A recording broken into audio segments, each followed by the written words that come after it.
Hi guys, welcome to DOdaily. Thursday Thoughts. It's Des here, live as usual, to answer your questions. Got a few to go at today. Looking forward to answering those, and slight difference on one, but that'll all become clear a little bit later. As usual, I'll start off just by saying, hope you've had a great week so far. Hope you've had a great day. I've just been out, done 5 miles, did 3.5 miles running, and then slowed it down for a little bit. Got some achy muscles from the boot camp I did earlier in the week. So just trying to stretch them off a bit of a recovery, took the pace off. But it's really great to get out. Just caught the end of the day. Really, really important to do that. I've been talking a lot about how important it is to use the daylight for our mental health. But again, a little bit later, you'll realise even more why it's important sometimes to make the most of the daylight and get out there and get your activity in. If you're still to go, there's still opportunity, but watch DOdaily first, of course. Stay tuned to what we've got to say. There's some really good stuff coming up.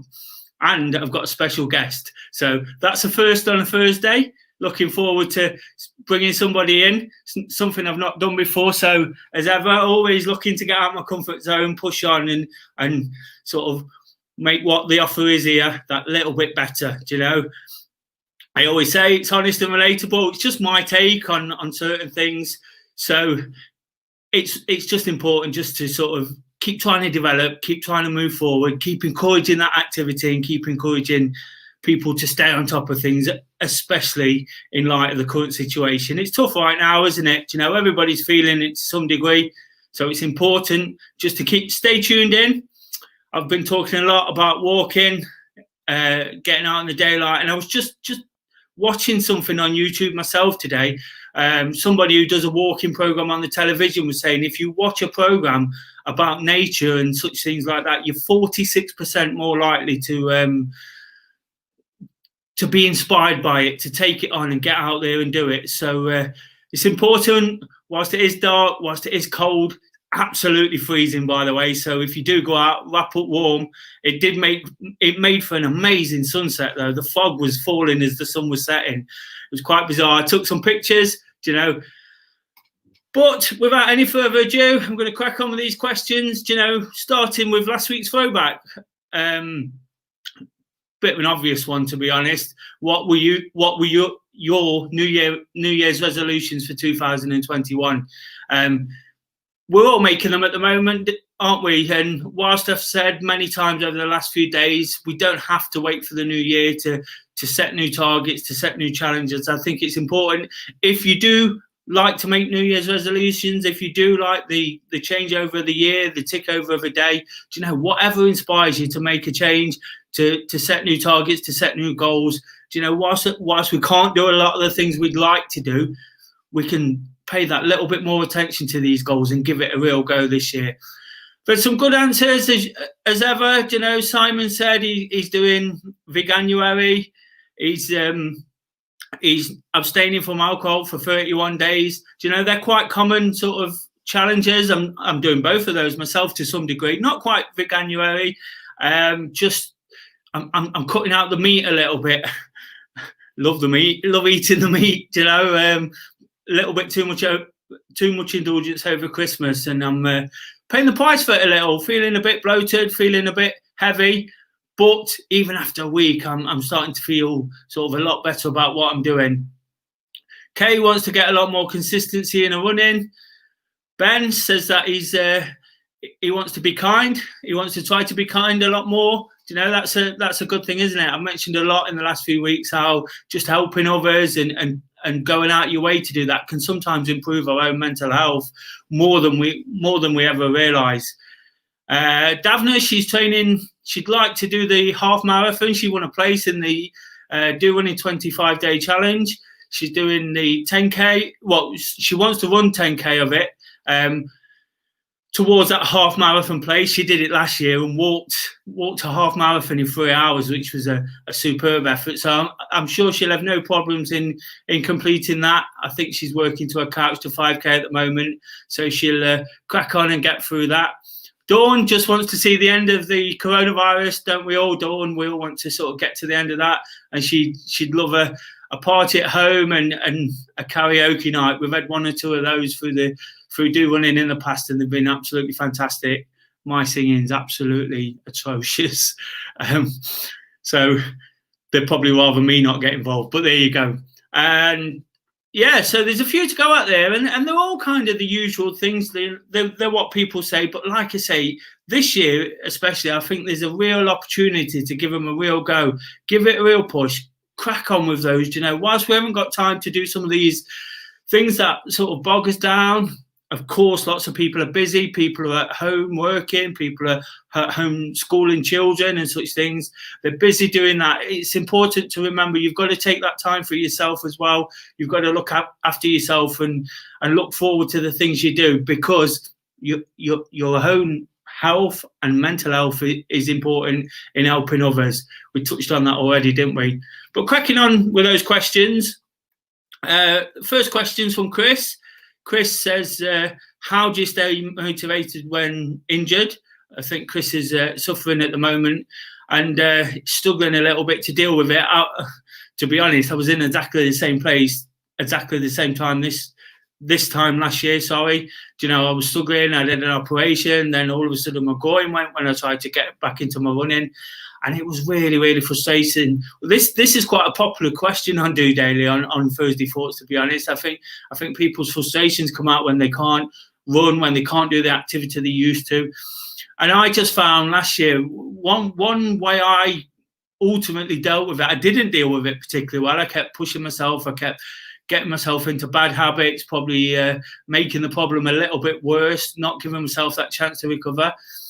It's just to sort of use the long-term goal as the project, use the recovery as the project. We're, as runners, as people who take part in events and things like that, we're always looking at that long-term goal. We're always looking how we can smash that PB, how we can work at things and break things down, you know, and do different types of activity to get there. It wasn't until I looked at the long-term goal of getting fit, you know, that was the first goal I had to achieve. I was never going to achieve some of the things I wanted to do. I actually set myself some unrealistic targets this time last year, and it's helped me a lot as the years progressed, talking about it through DOdaily. It's helped me understand a lot more about myself and how I need to approach things and go back to basics of just breaking it down into those smaller targets. I mentioned a lot when I started this kind of journey 5 years ago, I had 3 sort of realistic targets. And I just had to remember that it was those realistic targets that got me to a position where I could push on and do more. And just by doing that last year, by using the recovery as the project, I got into walking, I got into some slightly different from running, but still it was there to keep my base level of fitness going. Do you know, whilst it wasn't quite the same, I wasn't achieving the things I wanted to, I was getting out there, learning new things, taking in new things, you know, learning more about myself, the area, listening to new things. And it was just important for me to kind of shift my focus a little bit. And that's how I stayed motivated, to be honest, Chris. It was difficult. It's not easy every day. You know, you want to just chuck your trainers on and get out there and start pounding the pavements. But it's one way I think is important in dealing with it. It's just to sort of shift that focus. Another idea could be to look at a new hobby, maybe, you know, a temporary one. Again, with all these changes, we've got that opportunity to look at what we're doing, and sometimes the change is as good as the rest, you know, and I think that's one way. And one thing I do as well, I was talking yesterday about sort of doing the simple things in life, but when I do something like with the walking, for example, I've just touched on there, I watch a lot of walking programs. I listen to what other people's advice about walking and what they've got to say. I kind of throw myself into something. If I develop an interest, you know, I like to really know what it's about, why it works, what it's doing. So just get into the sort of technical side of injury, maybe, you know, of what the injury is, start reading about it, looking up, you know, tapping into people who've experienced the same sort of things. That could be a way to sort of keep your brain ticking, keep you thinking about that long-term goal of getting fit again, but keeping you sane at the same time. You know, we all do it sometimes because we need to just keep that focus. So if you've got something to go at, hopefully there's a few ideas there that can help you out along the way. Thanks for the question, Chris. Moving on. Different kind of question, but I was kind of hoping somebody had asked me this, and I can't answer it too much because I don't know too much about it. But Dawn asked me what's my opinion on what's happening in the USA. Like I said, I don't know too much about it. But yesterday on DOdaily, I was talking about an inspiration of mine, Brian Clough, and why I thought he was such a great leader. You know, he did the simple things. He did what he said he was going to do. You know, he's quite bolshy, quite outspoken, but he delivered on his promises. And I think sometimes those true leaders really shine through, don't they, in times of adversity. Just staying with Brian Clough for a second, he came into a sort of failing football club. He had ideas. He believed in himself and he took them forward. Getting back to the sort of question there about what's your opinion, I think that little bit of leadership's been missing. Whilst I'm not going to get too political about this, you know, like I said, I don't know too much about what happened. I tuned into the news whilst it was all going off, and it all looked a bit shocking, and it's all a bit worrying to see a major superpower like the USA in turmoil like that, you know, and it makes you wonder what could happen elsewhere in the UK, you know. It's just a sign, isn't it, of strong leadership, and hopefully there's been a change of president. I'm not going to comment too much on the last one or the one that's going out, but hopefully the new president's strong. You know, he can put some real good sort of plans in place and people believe in it, you know, like they believe in the last one. He obviously is a leader people have followed, but my opinion is, without getting too deep into it, that it shouldn't be happening, should it? You know, with everything that's going off in the world, you know, not just in the US, with Brexit and coronavirus and the division that's being caused by people's opinions on these things, we need to realise the things that bring us together. People need to start bringing us together. One of the points that I raised earlier in the week about leadership was, it's important, isn't it, to tell people what they can do, to let people know the positives. And a lot of what I've seen for all parties, for all sides of each argument, it's just all these things we can't do. People are telling you what you can't do. A strong leader, a good coach will tell you the things you are capable of. Going back to that first question, Chris asked, what can he do? Do you know, I'm not telling him what he shouldn't be doing, what he can't do. That's not my place. I just think it's important to lead, you know, to set the example. That's important, isn't it? You know, yesterday, the president of the USA was asked to come out and speak. Didn't quite do that, did he? If he did that, you know, it might have nipped the situation in the bud. It might have developed things. So it's just about setting that example, doing the right things and letting people know what they can do. Thanks for the question, Dawn. Moving on to question 3, and I'm going to show you the question, but I'm going to sort of, like I said, there's a slight sort of variation on what I'm going to do with this today. Dan asked the question. Dan got in touch with me today. Do you have any tips on how to stay safe during outdoor activity when it's dark?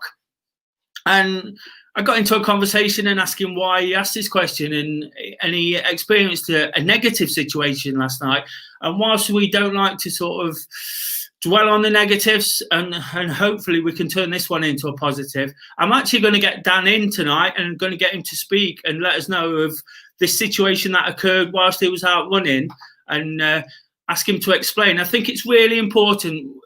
Like I say, DOdaily is all about the positives, but I also want to be an information platform which helps and supports everybody who's getting out there doing activity. I'm always saying, get out there. You've still got time when it's dark. You've still got time when it's cold. But there is measures and precautions we need to take. Without any sort of further ado, I'm going to get Dan in. Hi, Dan. Hey, how you doing? Happy New Year. And to you. Hope you're well. Hope the running's going well. You probably just heard what I said there. Without sort of explaining any more, I'm going to let you sort of talk about what happened. Yeah, thanks, Des. Well, as you know, I'm a passionate member of the community, and I like to get out there and do activity, and I'm on part of a streak at the moment, a bit like yourself. So we're at day 68 today. But last night was 67, and I've been loading it a little bit at the beginning of the year. So I wanted to take a bit of a relaxed, chill, local run, which I'm very comfortable with, which I must have run possibly 1,000 times before. Never had any issues in the past, and actually I've always run with a very happy mind and not really been bothered about my personal safety. The route that I chose last night, as I say, is a local one. I'm in Mapley NG3, going up to Forest Road East, cutting through the Arboretum if it's open. Obviously at night it's not, so I go down one of the side streets onto Peel Street, head down Peel Street, come to the Waverley Road, and then you've got the tram tracks there. Go up there because it's a lovely little bit of incline, and it's 2 miles into it, so you get a bit of the endorphin rush, and you can start to have a segment if you want. And if it's during the day, you can do spooky and steep segment, which goes through the cemetery, which I'm pleased to be doing during the day, as I say there. And I'm in the moment, you know, I'm in the flow. As I say, 2 miles into a run, I think the body's loosened up, as we all know when we're middle-aged like myself now. It takes a while to get going, and I think in that mindset, you're I think it's called in the flow. So your breathing's good. You're potentially just going with it. You've perhaps had all those internal conversations about what you need to do tomorrow, and you're going through all that task list, and yeah, you're just in it. As I'm coming down Peel Street, let's get to the meat of the answer here. I'm the only person there. It's quite dark. There's street lamps every 50 to 100 meters. It's 9 o'clock at night. No students, no cars, nobody on the road. I'm quite happy with this. Accelerating down the road, and out of the blue, a guy who's probably 4 or 5 inches taller than myself, broader than myself, scarier than myself for sure, decides that he doesn't like what I'm doing and comes straight at me and literally stops me in my tracks and has a go at me. And looking into somebody's eyes, I've never been in a confrontation except in a play fighting with the kids, or maybe in a martial arts dojo type thing, but you in those controlled circumstances, you don't see what I saw in somebody's eyes, and it was truly terrifying. And my heart goes out to all of those victims of domestic abuse, all of those people who are literally frozen in terror because of something happening in front of them. And fortunately, I wasn't close enough, or I'd stopped, backtracked. I wasn't close enough to take a blow. I was definitely close enough to get a load of spit and other stuff, cigarette thrown at you, and to be chased. But fortunately, I was in my Hockers, which had some good grip, and I've managed to get my way out. You know, I'm having quite a pacifist conversation with this guy, and I've got my arms up to say I mean no issue. I'm taking the headphones out so he can see that I'm not really in the moment. But yeah, quite terrifying. So that's what happened. So it sounds horrific. Hopefully you're okay. Hopefully. Yeah, I mean, it could have been a lot worse. Yeah. So in the grand scheme of things, getting to hospital at that time, being knocked out or having any sort of physical alteration, it wouldn't have been great given the context of where we are. So when this guy approached you, what did he say to you? How did you deal with it? How did you sort of diffuse the situation? You say you use your Hockers to full effect and got out of there, but what were your initial thoughts? I thought I was a goner, you know, literally I was like, this is not going to end well. You know, I don't think it's going to end well for me. I'm overpowered, could be easily overpowered. So it was somebody in your face who wants to basically rip your head off is the best way of describing it. So eyes very enraged. You could say they're psychotic, or they're having an episode, whatever you want. They were not a normal person. This is completely random. There's no catalyst, there's no trigger. You're just running down the road, and out of nowhere somebody's trying to kill you. So at that particular moment, my arms are up, which is defending my head. Been taught a little bit, and I'm stepping back. And you know, I'm like, okay, when is he going to kick? Is he going to hit? What's going to be the next moment? And yeah, he's screaming at you, come on then if you want to. And I'm like, I don't need to go that way. I can go this way. Don't worry about me. You know, I'm not laughing at that time, and there may have been a wobble in my voice, so it was very scary. And I think at that moment, you know, well, not at that moment, afterwards, I'm just reflecting, if it was my wife Lisa doing that run, I would be absolutely terrified for her well-being. Okay, so the reason I invited you on was because I thought this was important to kind of share. We hear of isolated incidents of sort of I don't know what you call it, attacks on runners, you know, sort of people who feel the need to take out runners. I remember a couple of years ago, I was asked to sort of answer a question by the local newspaper on a lady who'd been attacked. And whilst it does happen, like I say there, it is isolated, but I'm encouraging activity. I'm encouraging people to get out there. I know you're the same. I know you're a big activist in sort of encouraging these things. What would you advise? I've got a couple of things to suggest once I finish speaking to Dan. But what would you advise on how to deal with this? Should it happen to anybody? Should it happen again? Do you know what are your thoughts? Yeah, well, as I say, it's never happened to me in the past, so I've really had my eyes open to everyone who's been in that situation before, and I can now truly relate to them. I think it's important, as you said, to let's get this in context. So in the 46 years that I've been living and breathing on this earth, I've not had an incident like this. And obviously we're living in very strange times, and there are pressures on a whole range of people. I don't know the mental well-being of this particular person, and I think we just need to get it into context. So my intention, I've been homeschooling today. Lisa's been doing most of the heavy lifting. I've been doing the easy stuff and cooking and that kind of thing. I need to go for a run sometime tonight. I'll probably do the same run just to get back on a bike and just go through that mental process of it's not going to stop me getting out there. And I would encourage everyone else to have the same sort of attitude. But I think there are some practical things that we need to take into account here. So don't be afraid.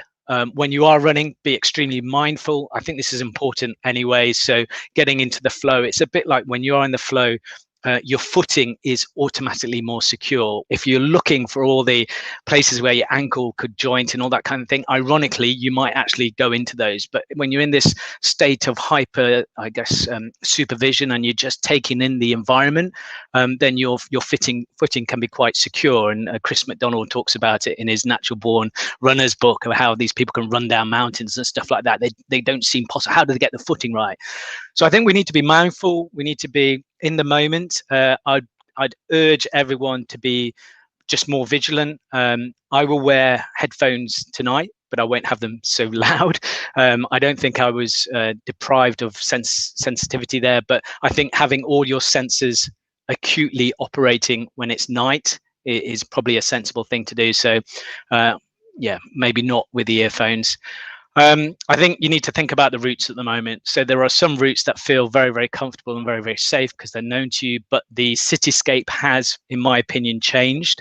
So there's some areas in the city that are dominated by student accommodation and by those types of cohorts, and there's just no one there. So even if you got into any trouble and were screaming for help, there would be no one there in the buildings anyway. So it is like a desert. So just be mindful of that. The second thing is probably to not run in the middle. Just be aware of how you're running when you're coming up to places that are a bit in shadow and that kind of thing. So maybe running into the road a little bit is often more safe, and there's no camber or that kind of thing. So think about being in the light in the middle of the road. You can then go either direction if necessary. Don't rely on technology. I couldn't reach my phone. I didn't want to reach my phone because I didn't want to get it nicked up by the guy. So I've got a Garmin watch. It was what button do you press for emergency contact and what's going to happen on that? Don't rely on any of that. I have got one of these, which you can see there, which is an emergency contact band. And anyone who does the park run, I'd encourage you to wear that all the time. There's been a couple of incidents in Lisa's Tri Club where very fit people have ended up in villages not knowing where they are and who they are. They've just been, they've had some sort of low sugar or something like that and come off the bike. So having something that people know what your medical conditions and who to call is important. And then again, back to basics, let somebody know what you're planning to do, let them know what your ETA is, and be a bit more specific on that. And I think getting back to being confident in your routes and just running with confidence, but being hyper vigilant without being anxious and stressed is what we all want to try and get to. There's some great advice there, so thank you for that. Thanks for sharing the story as well. Like I say, it's really important for us to share such things, to make people aware of the positive, the potential negatives, and we have to. But before you go, I do want to leave on a positive. You might have seen I started the episode by asking about New Year's resolutions, goals, targets. You mentioned there you're in your 68 days into your running streak. Absolutely fantastic. How's it going? What are you targeting 2021? Yeah, so there's a little bit of interruption on the streaming there, but hopefully you can hear me consistently. Just put your thumbs up if you can. So yeah, it started off on the 1st of November for me. So I thought to myself, I think we all did great work during the first lockdown. So let's just get back into that. It's just such a great release for my mental well-being to be able to go out there, do, whatever it is, 5K. For me, it's a minimum of 5K a day. I said, okay, let's go through the whole of November lockdown, and then actually I'm thinking to myself, let's go until I get vaccinated. I don't know if anyone saw Boris Johnson, but he actually brought in some experts who know what they're doing, and the army, and I feel a lot more confidence that we're actually going to see that being delivered. And he also brought in the head of the NHS, who just gave a very frank and sobering account of the pressures they're under, and really giving us a view that we need to get vaccinated as soon as possible. If we're offered a vaccination, we should take it, an inoculation. So for me, I'm going to run, unless I meet another stranger on the street who doesn't like my outfit. I'm going to run until I'm vaccinated. There's two other things related to that. One is my wife likes to see whether she can stretch me to breaking point sometimes. So she bought me from a Christmas gift an ultra run down south, which is on the back end of March if it goes ahead. So that's 34 miles with 6,500 foot of ascent.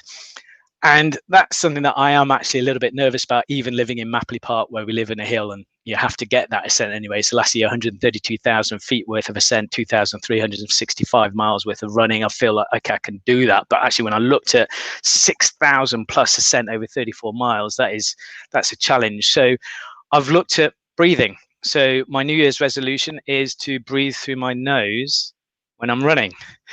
And I'm looking for that to promote a whole range of adaptations. It's really working on the diaphragm. It's making sure that my belly is working. And already within 4 days of doing that, my VO2 max has gone through 50 for the first time, and yet I'm running slower. So there's something in there. If you want to learn more about that, I'd follow the group called Oxygen Advantage on Instagram or any of the social media feeds. And then the other New Year's resolution is all about sustainability.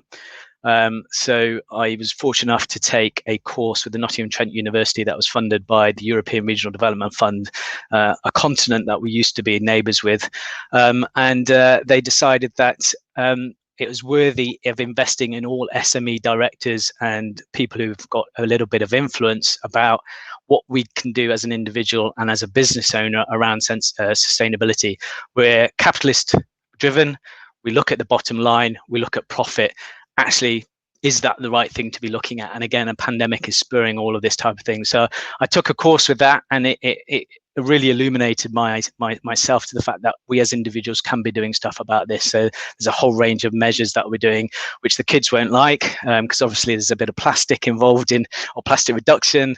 There's also tinkering around with a thermostat, so it might be a few more contretemps with my wife, but overall it's all about sustainability this year, and hopefully that leads into a measurable difference for the year to come. Well, that's great, Dan. It's good to hear from you. Like I say, thanks for those sort of ideas as well. There's a few there. Dan's touched on a few things other than activity, and again, answering Chris's first questions, there's things you can do. I've looked at the amount of time I study, put into new courses, things like that, because of all this time. So Dan just sort of reiterated that point. Again, thanks for joining us. See you soon. I'm sure we'll get out for a run. I'll move on with some of those tips of mine. Thanks. Yeah, Dan. Brilliant. Thanks, Des. Cheers. So you heard from Dan there. Of course, it's really important, isn't it? Just to be careful. We like I said, I'm always encouraging activity, and I want to feel like we can go out there and be safe. But it's a big bad world, We've touched on that already today. It's important to do it in the best way possible. Enjoy what you're doing, get the maximum sort of enjoyment from it. But to do that, sometimes we've got to make sure we're safe. I promise you there are a few tips. Number one, be seen by traffic. You'll have seen me recently. I've had a brand new Ivy's jacket for Christmas. Absolutely love it. Never take it off. But it's really important. It's doing the trick right now. It's really stands me out, and it's important to be seen, isn't it? Tip 2, run on safe roads. Sometimes I think Dan touched on there, with the lighting, it can be a bit dark in certain areas. It's good to know the areas you're running in. Sometimes there might be some roadworks. You might be aware that it's a particularly fast corner, or cyclists come around there on a bike. I run along the canal, and there's a turn there where cyclists turn around the corner. So again, just pick your routes. Be careful. You don't want to get into these sort of confrontations. Tip 3, running safe, well-lit areas. I touched on that there. It's just about knowing where you are. It's great to go and explore. I'm always talking about getting out there for a walk, enjoying different parts, learning new things. But I think that's best saved for the day, isn't it? If you can get out the weekend, if you can do that in the summer, it's absolutely fantastic to mix your routes up. If you can get out in the day now, use your lunch breaks, go out early, take a break from work. But if it is at dark, it's probably best just to stick to what you know. Like Dan said there, he's done that route many times before, and you still never know. So just be mindful of that.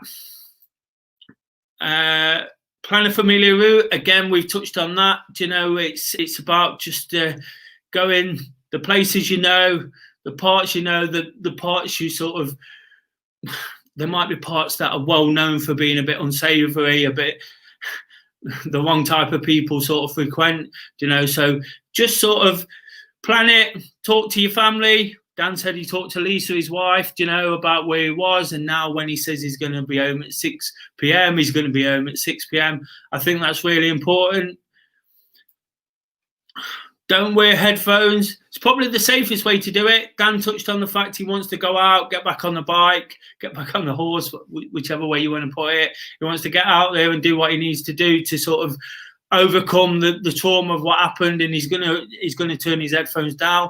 But that's great advice, but to be absolutely safe, it might be worth not wearing headphones at all, particularly if you're not too sure where you are and you're not too sure of your surroundings. You need to be as vigilant as you can, and even sort of crossing the road, it's really important, isn't it? And if there's one thing I've seen from the runners around me, myself included, we're a bit stubborn. We think we know best. We'll go racing across the road and sort of taking far too many chances, and it's definitely not something we shouldn't be doing. Chris is frustrated about being injured. Being run over or being attacked is a whole new kettle of fish, isn't it? It's something we don't want to experience. So just take that precaution to be extra vigilant. And this one, it's a tricky one right now, isn't it? Because there's so many restrictions placed upon us. We're so sort of restricted in what we can do. We're in lockdown. We are able to do activity with a friend. We are able to get out there and do exercise. And it's important to remember that, whilst there is a pandemic, if you don't feel safe running on your own, and you can run safely with somebody else, socially distant, and it helps with your mental health, it helps you feel better about what you're doing, go ahead. We're allowed to do this. Like I touched on with the leadership, we want to hear the things we can do, and this is one of them. Use a friend wherever possible, and just 20 minutes, 30 minutes, however long it is, the duration of your exercise can make the world a difference. Just seeing a different person, we all sort of love and want to be around the people we spend most of the day with, but again, it can be a perfect release just to go and sort of talk to somebody else, offload, experience the same kind of high. So I think that's really important. I've not got it listed there, but another thing Dan touched on was the technology. Whilst it's got its pitfalls, I think it's really important to use such things as Strava Beacon. When Kay's just been out for a walk, and when she goes out for a walk, the message comes through to me. And whilst I don't always follow it, if I get a little bit anxious of how long she's been out, where she is and what she's doing, I can easily check in, and see where her last location was. And that could make all the difference, couldn't it? Dan said in that situation, he didn't have time to fiddle about, but that beacon's sending an update every 10, 15 seconds. So at least if anything did happen, it would give us an indication of where it happened. And ultimately help with the problem. So there's quite a lot to go at there, and I did an episode, I think it was the 26th of November. I'll post that up in the links, and some of the things Dan mentioned as well, some of the links he mentioned there. I've got an article I've read as well about common sense whilst we're running. I'll post all those in the comments. There's quite a lot to go at. That article on the 26th, I was asked a question by Kirsty from the Do Running community who had experienced family members sort of question their sanity about going out in the dark, and there's a response to it there as well. So I'll post that link in, check that out. It is a subject we come across quite a lot, again, like the injury, but I think it's worth keep talking about it, keep reminding people, because there's no sort of, sorry, I forgot what I was going to say there. We need to keep talking about it because it's important that everybody stays safe. You know, that's the most important thing, whether we're repeating ourselves or not. You know, the more you talk about something, the more it gets ingrained into people. And that's why we do daily. Nothing too scientific, nothing over the top. Like I say, try and be honest and relatable, but there's lots to sort of digest there, lots to take in, and just be wary of what we're doing. Of course, it's all about being positive, enjoying the things we do, throwing ourselves into it, but just be safe. And that's my final reminder on that. Moving on to the throwback question. I asked Dan there about his New Year's resolutions. I started off by asking about resolutions myself. What I want you to do this week, I'm starting to think, I'm a week in, I'm feeling much better. My skin feels much better, you know, my eyes feel a lot better. There was a lot baggier than they are now, you know, just by some of the changes I've made. I'm drinking a lot more water and juice rather than alcohol and fizzy drinks. So what I want you to do over the next 7 days, post your comments on any of the videos, on any of the social media posts. I'll find them, you know, I'll keep popping up reminders as well for people to contribute. What is your honest assessment of how you're progressing with your New Year's resolutions, current targets and goals? Again, it's great to know how people are getting along. Whether it's working, whether it's not working, don't be ashamed to say, do you know, there's reasons for it. What we want to do is try and get to the bottom, try and find out what works for people, what doesn't, and how we can help each other ultimately achieve all of our long-term goals. I think that's a great way to end, guys. Do you know, as ever, I'll be back in the morning. We'll wake up to walk. I'll be out. It'll probably be dark then, so I'll be taking all those precautions. Again, not quite sure where I'm going to go. I'm going to check the weather. There's potentially there's snow about, so might have to encounter that, but it'll make great pictures. And of course, I'll post the pictures up. I'll be talking about the week so far, looking ahead to the weekend, you know, trying to offer some words of Des's wisdom as I usually do. Like I say, nothing too much, just my honest and relatable take on the week, you know, and everything that's happening around us. So until then, guys, hope you've enjoyed the episode. Please like and share. If you've got any questions, keep posting them in, you know, email me. One thing I will say before I go, like Dan got involved today, I think I might sort of make that a regular feature. If somebody's got something to say, if somebody's got something to get off the chest, if they've got something to promote, which will benefit the DOdaily community, which will benefit people looking in, I'm more than happy to get them on, you know, let them have a few minutes just to explain what's on their mind. It's Thursday Thoughts after all, and I think you've listened to me for long enough, so I'm inviting other people to get involved. Please email me, des@dorunning.org.uk, and we can take it forward from there. I'd love to get lots involved and lots watching. Please like, subscribe, share, subscribe, the usual thing. The point is to try and get the message out there about what we're doing, try and encourage people to make these positive changes and do the best they possibly can through the pandemic. Really enjoyed it today. Until wake up to walk, I'll be back. It'll be available from 8 a.m. tomorrow. Just doing it.